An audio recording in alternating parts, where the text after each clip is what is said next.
So this is a Blue Gate lead acid battery and it's dead. So I'm going to show you what the voltage is showing now. This battery is dead. So to be able to bring it back to life, the first thing I want to do is to check the voltage currently on the battery. So from the battery right now, before we begin any work on it, before we begin to revive it, is showing 0.3 volt, which is really low. This can power any of your device. This is 0.38 voltage. 0.3 is not even up to 1 volt. So I'll show you what to do to be able to bring this battery back to life so that it can begin to work for you. So this can also work for batteries that is reading 12 volt if it's a 12 volt battery, but it doesn't last long. So the first thing we want to do is to open this battery. So on the top of the battery there is this flat plastic that is covering it. So you get a flat screwdriver or any flat device, you're going to pry it open from the side. So this particular rounded battery has these 2 pin points on the 2 sides that you can just pry it open from. So this is it. You can see these 2 points here. I'm going to show you the points. This is the point 1. From this point I'm going to pry it open this way, and then I'll be able to open the battery. So I'll just carefully remove the plastic on top.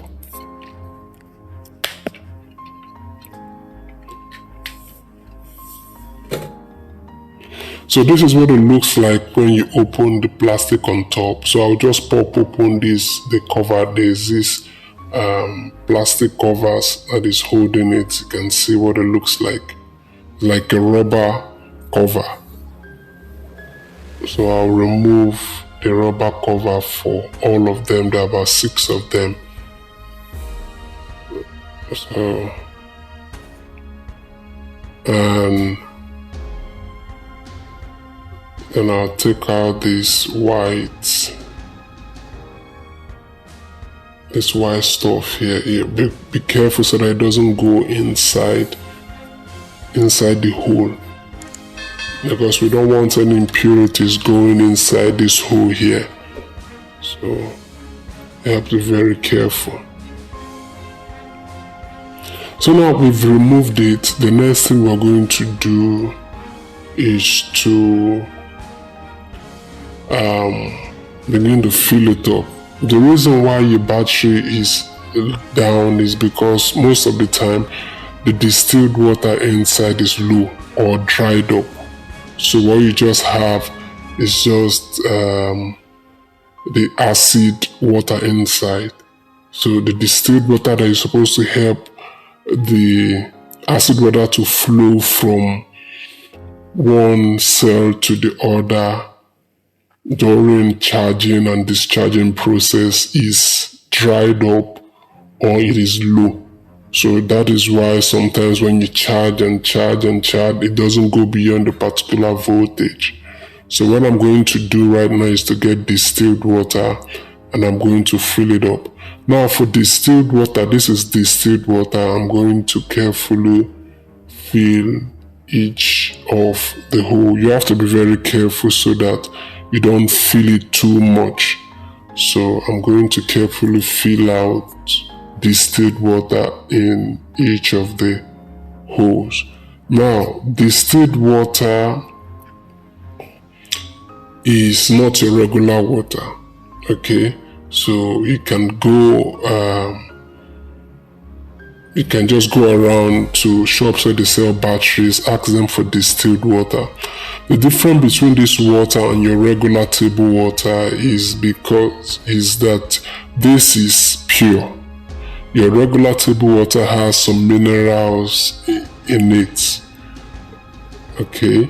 And then rainwater is also distilled water because it is pure. But by the time the rainwater comes, you collect the rainwater, some impurities may have been added to it from the cloud, from the air, from the roof of your house. So that is why you can't use direct rainwater on this. Otherwise, rainwater is a good example of distilled water because it is pure also. But because of impurities in the weather, in the air, in the roof of your house, if you're collecting the water, so it is no longer advisable to use rainwater. Otherwise, rainwater is also distilled water, which is also good. It's also an alternative that you can use. But because of the impurities, you can't.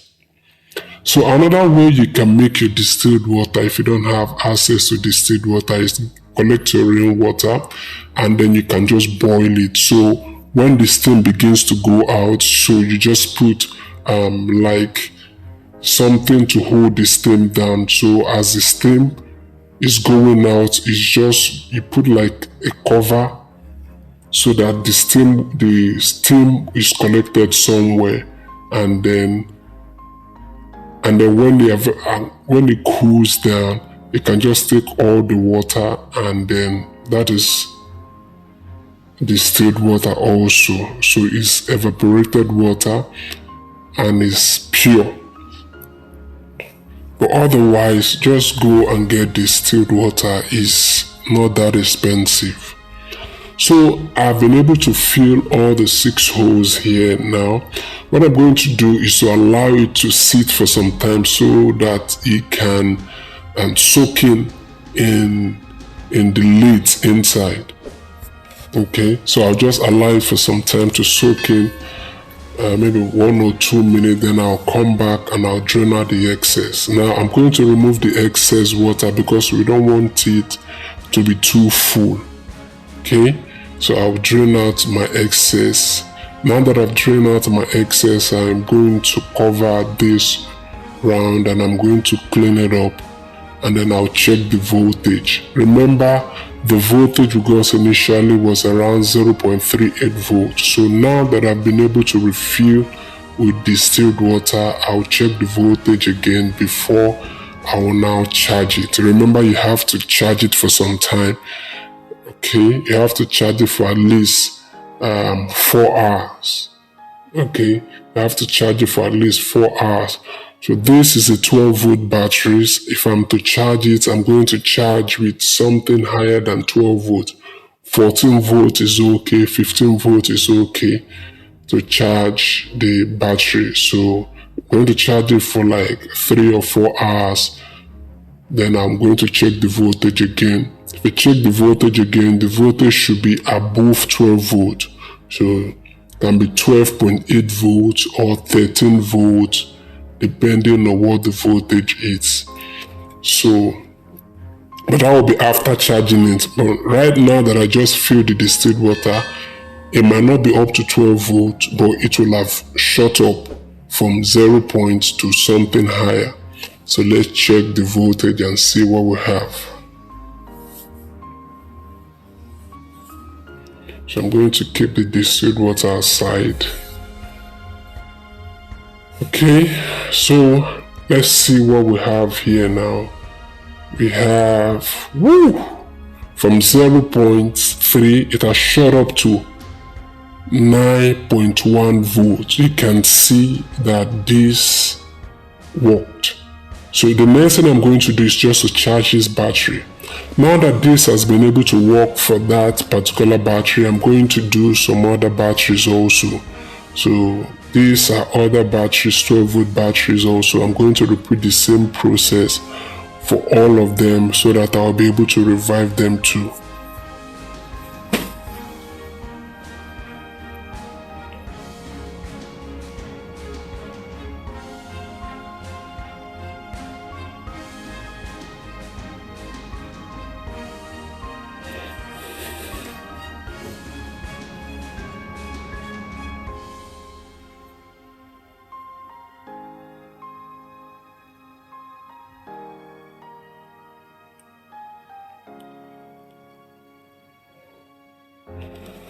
So remember, when you're refilling this, it doesn't have to be too full. If it's too full, it is not good. It's going to spill out during charging process.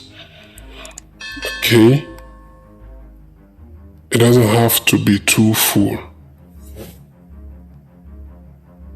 So I'm going to remove all the excesses when I'm done. And again, for those of you who is asking why we can't just use regular water, in another video you can check through my channel. I'm going to link this video with another video that shows you what happens if you use a regular table water to refill your batteries. I'm going to show you. So I'm going to refill a battery with a regular table water just for experiment purposes, so that you see what happens. You can see that there'll be a lot of impurities, which is going to hinder the movement of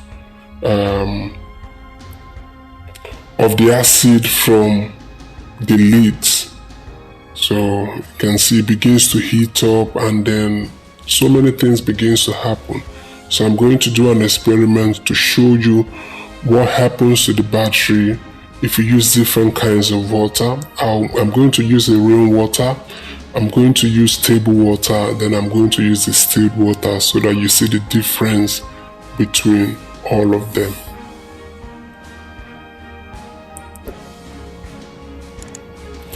And in case you haven't done already, like and subscribe to the channel so that you'll be notified when more videos is available. On this channel, we have videos on how we fix a lot of office equipment, batteries and solar installations and repairs, printer installation and repair, laptop repairs, PABS, intercom and the rest. So you can just like and subscribe so that you'll be able to get the benefit of all of that.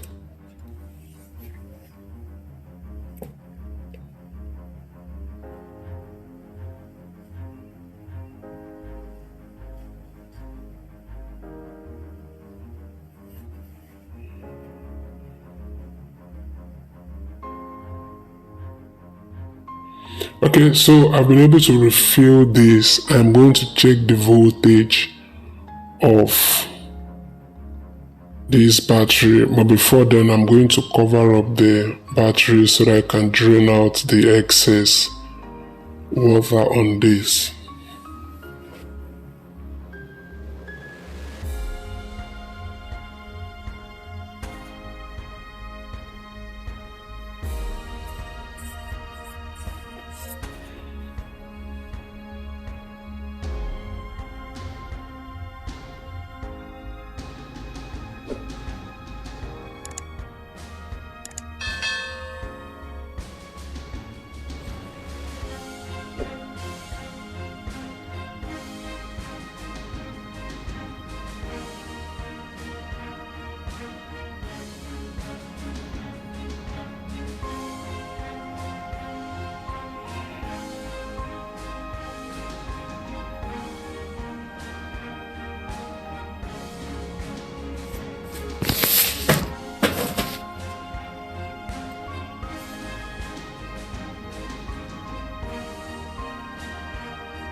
Okay, so I'm going to check the voltage. You can see this is reading 10.8 volts. So this